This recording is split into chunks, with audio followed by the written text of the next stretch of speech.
శ్రీ సీతారామచంద్రస్వామి పరబ్రహ్మణ్యే నమ. ఆపదాముపహత్తారం ధాతారం సర్వసంపదాం లోకాభిరామం శ్రీరామం భూయో భూయో నమామ్యహం. భగవద్బంధులందరికీ కూడా శుభోదయం.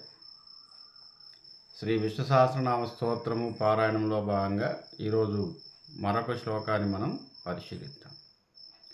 వైకుంఠ పురుష ప్రాణ ప్రాణదః ప్రణవ ప్రభు హిరణ్యగర్భో శత్రుఘ్నో వ్యాప్తో వాయురధోక్షణః.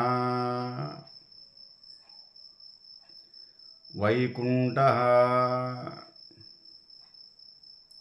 వైకుంఠము అంటే శరీరము. వైకుంఠం అనే దానికి పర్యాయ పదాల్లో శరీరం అని ఉంది. శరీరమే ఆయన నివాసము. వైకుంఠవాస అంటే శరీరంలో నివసించువాడు. శరీరంలో ప్రాణమై నివసించువాడు. ప్రాణమే శ్రీ మహావిష్ణువు. అంతే. అందుకే దీన్ని వైకుంఠం అంటారు. శరీరం అని వైకుంఠము. ఈ వైకుంఠంలో నివసించువాడు, ప్రాణమై నివసించువాడు. నాభి ప్రాంతంలో నివసించువాడు. నాభికి 2 అంగుళాల పైన సూక్ష్మరూపంలో, ఎవరికీ కనిపించనంతటువంటి రూపంలో నివసించువాడు. సహస్రశీర్ష పురుష సహస్రాక్ష సహస్రపాత్ సభవిం విశ్వతో వృత్వా అత్యతిష్టదశాంగుళం. అంగుళంలో 10వ వంతు రూపంలో కంటికి కనిపించకుండా నాభియందు నివసించువాడు శ్రీమన్నారాయణుడు. అందుకే శరీరమే వైకుంఠము. సరే, పురాణాల్లో వైకుంఠం అనేది వర్ణించినప్పటికీ కూడా, అంటే ఈ బ్రహ్మాండం అంతా కూడా ఆయన శరీరం అనుకుంటే, ఆయన ఎక్కడో దగ్గర ఉంటాడు ఆకాశంలో.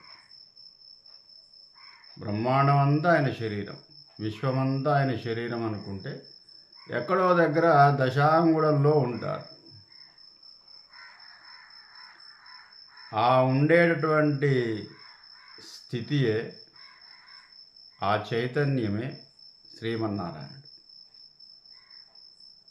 కాబట్టి వైకుంఠవాస, శరీరంలో నివసించువాడ.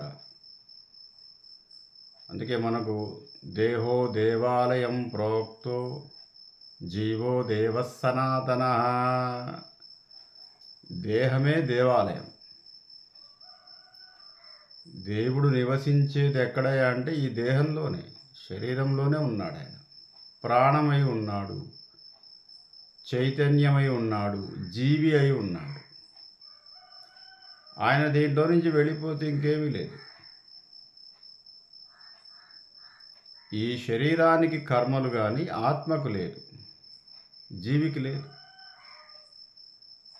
ఈ శరీరంతో చేసినటువంటి పాపాలకు మళ్ళీ ఒక ఆత్మ మళ్ళొక శరీరంలో చేరుతుంది. ఆ శరీరం ద్వారా మళ్ళీ కొన్ని కష్టాలు మనం అనుభవించాలి. చేసినటువంటి పాపాలకి, చేసినటువంటి పుణ్యాలకి మనం కొన్ని శుభాలు అనుభవిస్తాం, అంతే. కానీ ఆత్మ మారదు, పరమాత్మ యొక్క అంశ మారదు. దేహానికి అన్నీ కూడా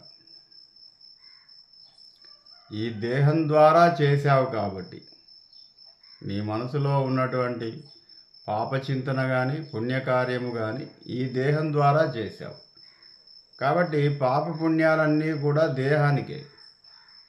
ఇది శిథిలమైన తర్వాత జీవాత్మ వెళ్ళిపోయి మళ్ళొక శరీరంలో చేరి, ఇప్పుడు ఈ శరీరంతో చేసినటువంటి పాపపుణ్యాలకి మళ్ళీ మనం కర్మల్ని చేయాల్సి ఉంటుంది. అదే పునరపి జననం పునరపి మరణం పునరపి జననే జఠరే శయనం. ఇట్లా ఈ సంసారము చక్రం. కాబట్టి వైకుంఠవాసుడు ఎవరయ్యా అంటే శ్రీమన్నారాయణుడు. ఏమిటి వైకుంఠం అంటే శరీరమే. ఎక్కడ ఉన్నాడు? నాభి అందు ఉన్నాడు. ప్రాణమై ఉన్నాడు, చైతన్యమై ఉన్నాడు, కదలికతో ఉన్నాడు. అణువణువున, శరీరంలోని ప్రతి అణువున ఆయనే, ప్రతి సెల్లో ఆయనే ఉంటాడు. వైకుంఠ పురుష,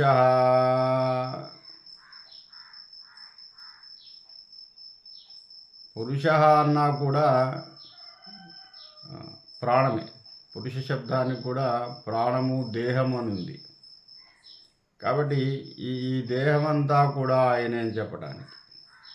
వైకుంఠ పురుష, వైకుంఠము అనే శరీరంలో పురుష జీవరూపంలో ఉన్నటువంటి వాడు. ప్రాణ, మళ్ళీ ప్రాణమే దేవుడు.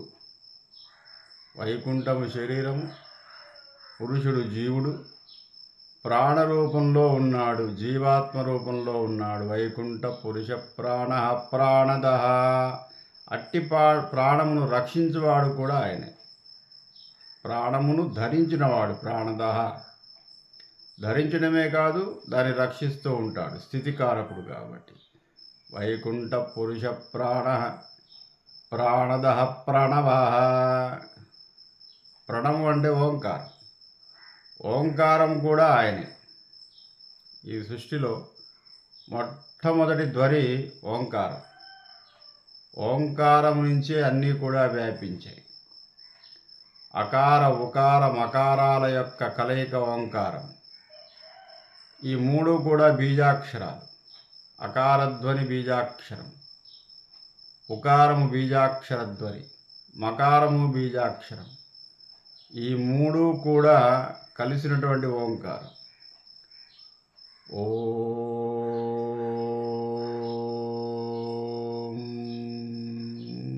అనటంలో అకారము ఉంది, మకారము ఉంది, ఉకారము ఉంది. ఈ మూడు బీజాక్షరాల కలయిక ఓంకారం. ఓంకారాన్ని ప్రణవనాదము అంటారు. ఈ సృష్టిలో మొట్టమొదటి ధ్వని ఓంకారం. ఓంకారం అనేటువంటిది మహామంత్రం. మనకు వేరే ఏ మంత్రాలు రాకపోయినా ఓం అని గనక ఉచ్చరించినట్టయితే అదే మంత్రం. మహామంత్రముగా చెప్పబడింది ఓంకారం. ప్రతి మంత్రము కూడా వేదంలోనే కాదు, ఎక్కడైనా కూడా ఓంతో ప్రారంభమవుతుంది. ఓం లేకుండా మంత్రమేమీ ఉండదు. కాబట్టి ప్రణవనాదమే భగవానుడి యొక్క స్వరూపం, భగవానుడి యొక్క ధ్వని స్వరూపం ఓంకారం. ఓం అన్నామంటే భగవంతుణ్ణి ఉచ్చరించాము, స్మరించామని అర్థం. కాబట్టి ప్రణవనాదమే ఆయన. కాబట్టి ఓంకార ధ్వని నుంచే మిగతా ధ్వనులన్నీ కూడా వచ్చాయి. సృష్టి ఆదిలో ఉన్నటువంటి ధ్వని. సృష్టి స్థితి లయకారకత్వాలకు సంబంధించిన బీజాక్షరాలు అకార, ఉకార, మకారాలు. సృష్టి ఆయనే, స్థితి ఆయనే, లయకారకుడు ఆయనే. ఈ మూడు కలిపినటువంటి బీజాక్షరాలు ఓంకారం. ఓంకారం యొక్క ధ్వని సర్వదేవతలకు సంబంధించినటువంటి శక్తిని తెలియజేస్తుంది. ఏ దేవుణ్ణి స్మరించినా ఓంకారము ప్రారంభంలో ఉంటుంది. మూల దైవం అని అర్థం ఓం అంటే. మనం ఏ దేవుడి పేరు చెప్పుకున్నా దానికి ముందు ఓం చేరిస్తే మూల దైవము ఈ రూపంలో జపిస్తున్నాను దాని అర్థం. మూల దైవానికి నమస్కారము. ఆ మూల దైవము ఈ రూపంలో ఓం నమ శివాయ, ఓం అనేటువంటి ప్రణవనాదాన్ని ముందు పెట్టడం వల్ల నేను శివుడిని పరమాత్మగా భావించి శివుడికి నమస్కారం చేస్తున్నాను. ఓం నమో నారాయణాయ. ఓం అనేటువంటి పరమ దైవానికి నారాయణ స్వరూపంతో నేను నమస్కారం చేస్తున్నాను. అంటే ఓం చేర్చాము అంటే ఈ సృష్టి ఆదికి కారణమైనటువంటి మూల దైవానికి నమస్కరిస్తూ అట్టి మూల దైవాన్ని ఈ రూపంలో దర్శిస్తున్నాను, నాకు నచ్చిన రూపంలో దర్శిస్తున్నాను దానంతా. కాబట్టి ఏ దేవుడిని స్మరించినా ఓంకారం చేరిస్తే మూల దైవము మనము నచ్చినటువంటి, మనము కొలిచే రూపంలో దర్శనమిస్తాడు. ఆ రూపంలోనే మనకు దీవెనలు ఇస్తాడు. ఆ రూపంలోనే మనకు కోరికల్ని మన్నిస్తాడు. ఓం అనే బీజాక్షరానికి అంత శక్తి ఉందట. ప్రణవ పృథు, పృథు అంటే సర్వము వ్యాపించి ఉండువాడు. హిరణ్యగర్భ బ్రహ్మను సృష్టించినవాడు. ఈ సృష్టికి కారణమైనటువంటి సృష్టించినటువంటి బ్రహ్మతత్వం ఏదైతే ఉందో ఆ బ్రహ్మతత్వాన్ని కూడా సృష్టించినవాడు శ్రీ మహావిష్ణువు. హిరణ్య గర్భస్థం అని చెబుతారు.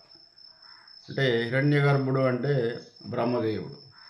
ఎవరి నుంచి ఉద్భవించాడంటే శ్రీమన్నారాయణ నుంచి. శ్రీమన్నారాయణ యొక్క నాభిస్థానం నుంచి ఒక కమలము, ఆ కమలంలో నుంచి ఉద్భవించిన వాడు బ్రహ్మదేవుడు.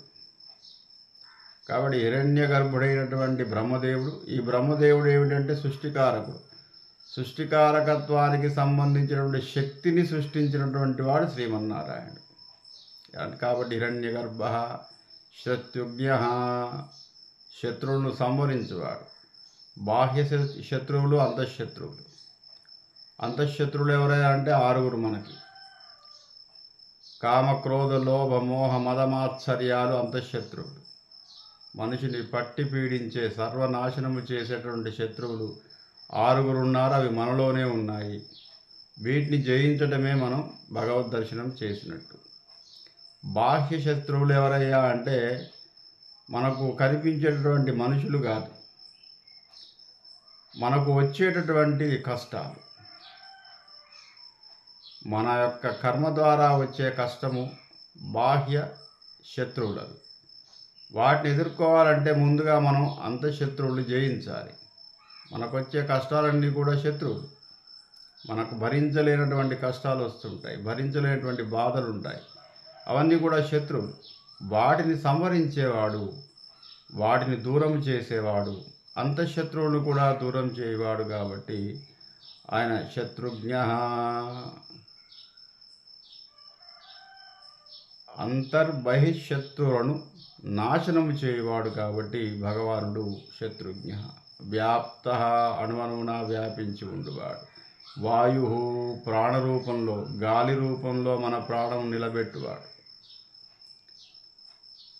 వాయువు మన కంటికి కనిపించదు, అయినా దాన్ని మనం పీలుస్తూ దాంట్లో ఉన్నటువంటి ప్రాణశక్తిని, ఆక్సిజన్ అంటాం కదా, ఆక్సిజన్, గాలిలో అనేక రకాల వాయువులు ఉన్నాయని చెప్పేసి కనుక్కున్నారు. ఈ ఆక్సిజన్ ఏదైతే ఉందో ఆ ఆక్సిజనే పరమాత్మ.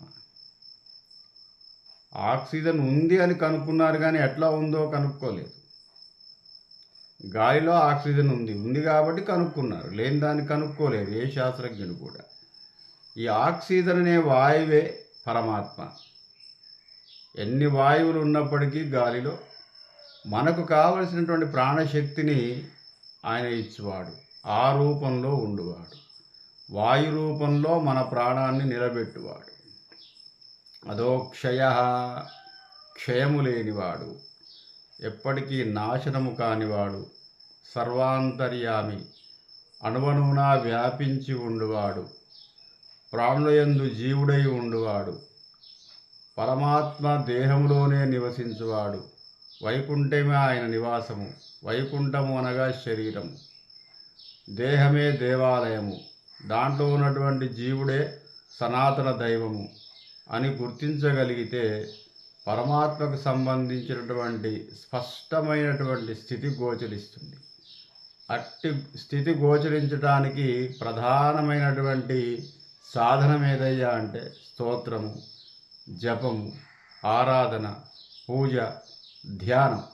దీని ద్వారా భగవాను యొక్క స్వరూపము అంతర్లీనంగా చైతన్య రూపంలో ఉన్నటువంటి పరమాత్మ ఏ దేహంలో అయితే ఉన్నాడో ఈ దేహమునందు ఉన్నటువంటి జీవాత్మయే పరమాత్మ అని తెలుసుకోవటానికి మార్గము సులభమవుతుంది.